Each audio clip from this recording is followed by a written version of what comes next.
Hi everyone, today I'll show you what I bought in the Leningrad region, a plot of land for 250,000 rubles. Tada, all of this property is now mine, there's even a small house. The entrance to the plot will need to be put in order. There's no fence there, but roughly speaking there's a structure, and up to it there's a little fence, and the plot is 950 square meters with some fir trees planted. No one has done anything here for many years, so everything is overgrown and will need to be tidied up. There are a few apple trees on the plot, and also some raspberries most likely, and maybe something else like that.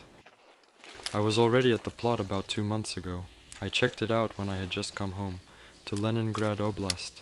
We dug a hole on the plot, right here in this spot, to check groundwater levels, since high groundwater is a major issue across Leningrad Oblast.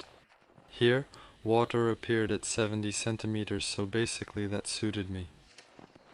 It will be necessary to add some fill, but it definitely won't cost hundreds of thousands, so to speak. There are ditches dug here, and right now the water level is high because it's frozen. When it's not working, there's a whole system dug out here, so basically everything is fine. You can see here that the road needs to be raised a little, about 20 to 30 centimeters. The new house will be located here, and all of this will be used as a utility building, and then, most likely, it will be demolished. I measured here, the house fits. I haven't been inside yet because the owners are from St. Petersburg. He asked for permission to come to the plot to take a look. He looked around briefly, and basically, the most important thing was the plot itself. That's just a bonus, it's simply the gardening association area. And one of those little details is that you have to pay annual membership fees, which are about 3,000 to 4,000 a year.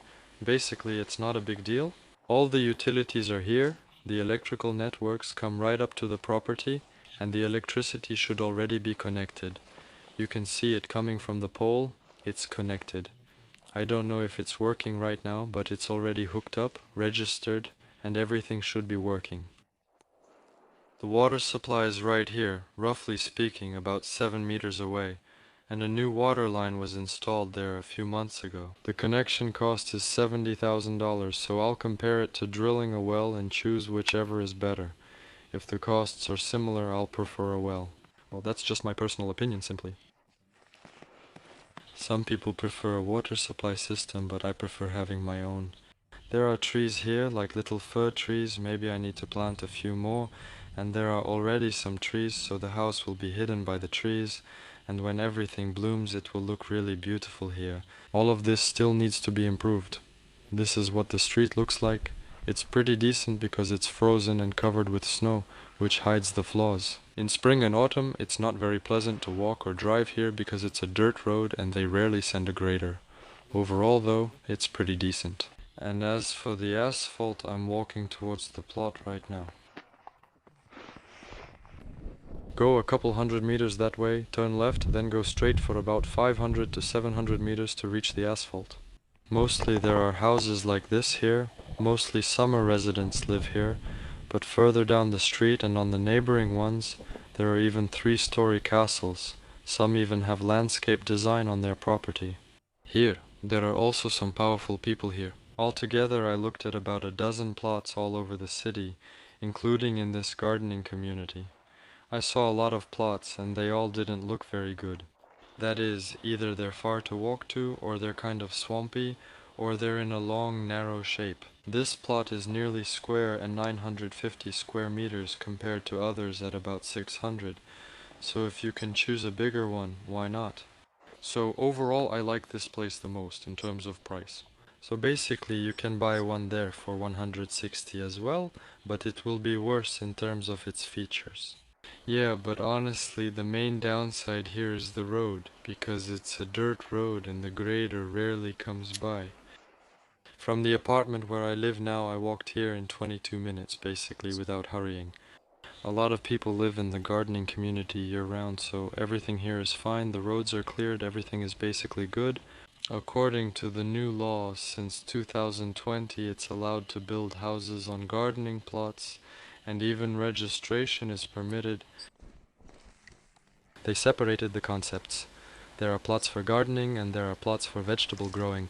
and on the vegetable growing plots you can't build anything at all, so you always have to check. There can be two neighboring plots, one for gardening and the other for vegetable growing, and in reality on one you can build, but on the other you can't. That's how it is.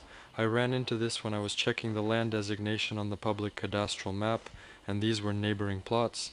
The designations are so different that you can build on one but not on the other. There's a thick walled pipe under the driveway, meaning it's for water, and the whole system works through channels. It's a quiet, peaceful place. Living here is calm and you hear birds singing. And from around September, from the end until the beginning of May, it'll look like this here, pretty much like this, without snow. It looks a bit gloomy. Well, plus the plot isn't landscaped, the area needs to be leveled, all this junk with the barrels needs to be cleared out somewhere, so everything is even and nicer of course, but that's how it is.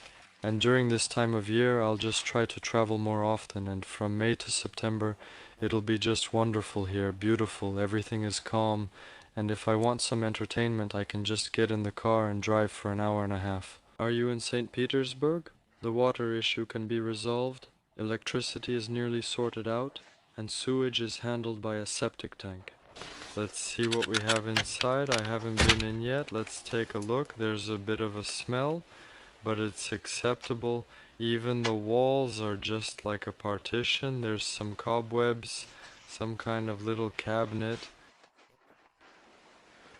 The floor is definitely flimsy. There's even some wallpaper here. Interesting. Here we have a circuit breaker, a 25 amp breaker.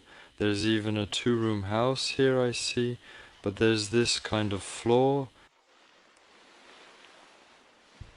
The palette is nice, you could actually work here, you could practically set up a workspace with a computer here. It really doesn't smell bad. So, it's fine. I thought it would be unpleasant here, but actually, well, it doesn't look great, of course, but again, I honestly don't care about that at all. Actually, this kind of option is good for someone. You know, I talked to the owner like this and did it myself too. So basically, now that I'm looking at it, I see that he wasn't lying. If you invest 300 or 400,000 in renovations, you can live here absolutely comfortably. Basically, you can put oriented strand board on the floor here, tear off whatever this stuff is, put in some insulation, add insulation to the attic, make a cold attic, cover it with drywall, do a bit of finishing, and everything is ready. Two convectors will heat everything here. The main thing is to insulate well. I won't be doing that. This will just be a utility room which might be taken apart during the construction of the house, because I see there are some very good boards here that can be used right away. For example, a temporary front door for the house. Yeah, you need to put it together, all that. But here you just take it off and that's it. Boom, no more door, boom. Boom, boom. So that's the kind of attic this is. There's even, look, there's so much space here. Well, as far as I can see, nothing is rotten at all. That's cool. If someone is considering getting themselves a dacha, so basically you buy it for 250,000, invest 400, and you can live here with electricity. I noticed there's only this one outlet here and it's not in great condition, but that's fine. The main thing is it's here. I bought this plot as a backup and it may not be my final choice. I'll explain why. While searching for plots, I found an option with a much better location than this one. Because this is still a gardening community and you still have to travel to get here. I can walk here in 22 minutes from my apartment to the village. But then there was an option that was right in the city center, with paved roads everywhere. The plot was smaller, but because of its location, it was just an amazing option. But it just so happened that it became available on the day I came down with a 40-degree fever.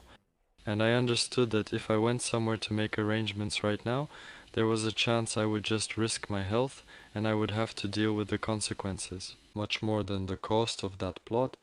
I was lying there with a fever of 40 praying that the opportunity wouldn't slip away, that I would recover in time, my fever would go down and I would be able to make all the arrangements. But even in our village, opportunities like that last only a couple of days. It was the only one.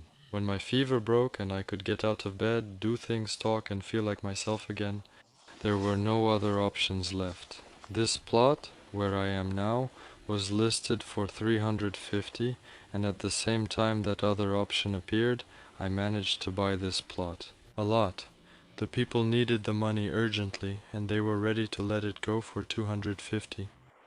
So, if someone else had offered them a deal instead of me, this option would have been gone too, and there aren't any other good options left. So all the other options are much worse, and I would have been really unhappy. I would have had to build where I had to, not where I chose. So the plan is that I bought this place for 250, and for 250 I'll be able to resell it pretty quickly no matter what. That's why the plan is that now I'm waiting for the start of the construction season, which is about a month and a half, maybe even 2 with our weather. If something really amazing comes up, I'll just buy a second one, resell this one, and start building on the other plot. If nothing comes up, I won't be upset at all, and I'll start construction here. So roughly speaking, I've made sure that I like the place and protected myself in that regard. When I was in Krim, back when I still had a plot there and was planning to build a house in Krim, I had already started the design work for the house. My education allows me to do design work, plus I have experience living in a private house. I lived in my own house from age 7 to 27. I traveled a lot around the world, and I had to rent different kinds of housing, not just hotels but also apartments and houses. I visited many places and saw how different people do things, and I have a certain amount of knowledge that will allow me to do most of the construction work myself. So if I hire someone, I'll be able to supervise them completely competently. I already have a draft project sketched out in AutoCAD, and I made a 3D model in SketchUp.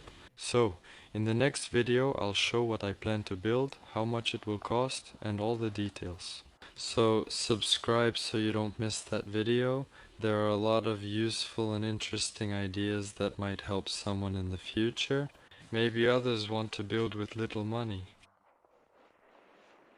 If you have any questions, write them in the comments. I read everything and will answer everyone. Thank you all. See you in the next video.